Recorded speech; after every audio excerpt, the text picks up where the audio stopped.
lot of street children are not sleeping on the streets, and sadly a lot of the children you see begging on the streets and claiming to be living on the streets really aren't. And there's an excellent organisation here in Durban called iCare who work very closely with that community.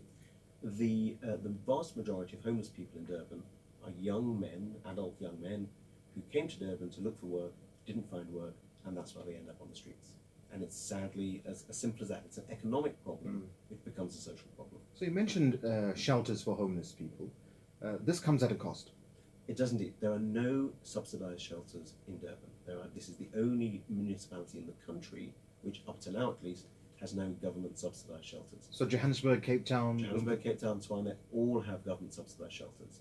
And one of the key focuses of the task team on homelessness, which I chair, working alongside the new deputy mayor, is to address that. We are very close now to opening the first shelter for women and children in Durban, and I've got a meeting tomorrow morning, which I hope the municipality will finally commit to a significant subsidy to make that accessible to the women and children who definitely should not be on the streets of Durban.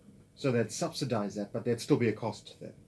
Yes, usually with shelters there's some degree of cost, so the most effective shelters are ones where the people who are staying have a sense of stake in the place. So the good shelters are not ones where people turn up and then they go away and they may or may not come back the next night, but actually places where people are committed to stay for several weeks or possibly several months.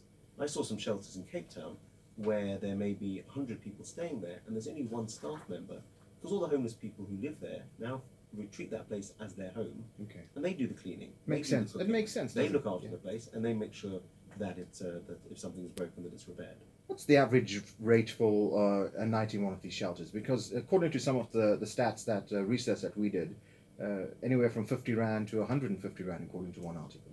Yeah, so the cheapest is 40 Rand. Okay. So people are paying, particularly, for example, if you're a couple, if you want any degree of privacy, you could be paying 100 Rand a night. Think about that, that's the equivalent of 3,000 Rand a month. Of course, you can rent somewhere for that.